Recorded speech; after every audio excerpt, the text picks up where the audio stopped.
Hi, friend. Welcome to Faithful Hustle. I am Peyton, and this is a space for people who are building dreams, growing their faith, and learning how to do both without burning out. Through honest conversations, practical strategies, and a little loving truth, I'm here to remind you that your hustle can still honor God. So let's dive in today's episode. Episode 17, y'all. Kingdom Friendships, Finding Your Faith Tribe.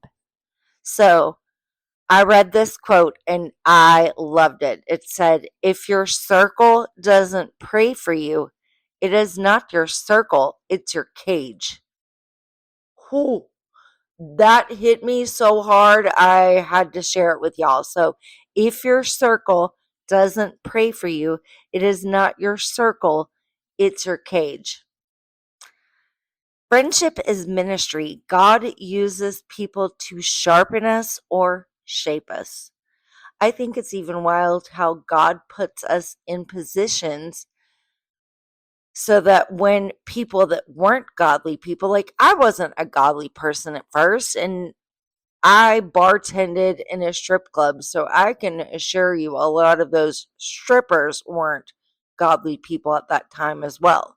But what's so funny is as we're all growing up and growing up together, a lot of those ladies have turned their life to Jesus, and so have I. So I think it's wild how when I first became a baby Christian, I was trying to surround myself with those who reiterated being a good Christian until I felt strong enough to go out onto my own and do it as well and model that for other people.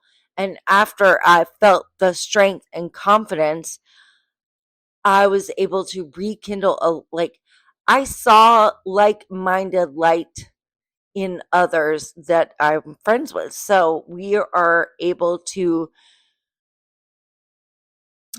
grow that love for Jesus together. And it's crazy because I'll find out things that they didn't know, and they'll find out things I didn't know. So I feel like together we are all making each other stronger. So let me ask you, what makes you feel closer to God? Like who makes you feel closer to God after you talk? Because there are people in our lives that make us feel closer to God after we communicate with them. They're put in our lives to guide us. It's kind of like that Simon Peter and Cornelius thing um, that was in Acts, because Cornelius was a good Christian, but God told him to go find Simon Peter, and he did. And Simon Peter guided Cornelius and made him feel more confident. And there are just some people that are put here to lead us. What kind of friend are you in this season? I think it would be selfish to just be in search of people who are good friends to us and making us grow and feel more confident. But who are we good friends to as well in this season? And how can you invite more faith into your friendships? One of the ways I've started doing this is I had a book club. We read secular books forever, forever, ever.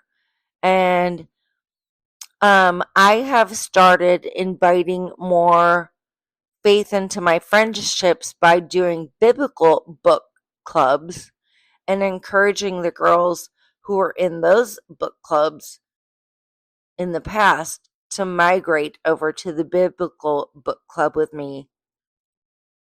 So that is one of the ways that I've started inviting more faith into my friendships. So, your tactical takeaways for this week, I love challenges. So, I really want you to reach out to one friend and pray for her this week. And I also want you to release one relationship that drains your spirit. And then finally, we can ask God for divine connections in this next season. I recently did a thing and I'm going to definitely need help with it. But that is one thing I've been hyper focused on lately is saying, God, I know you're going to put the perfect people in place and in my path so I can happen across them sooner than later. And I also know that I'm going to have the perfect place. Like, you're going to tell me my destination. So I've been doing this a lot lately. And I just want y'all to remember one thing is kingdom friendships don't compete. They complete the mission. You have been listening to Faithful Hustle, where we believe faithful action creates lasting impact tomorrow. Keep showing up, keep trusting God, and remember, legacy is built in the quiet, everyday hustle. I will see y'all next week.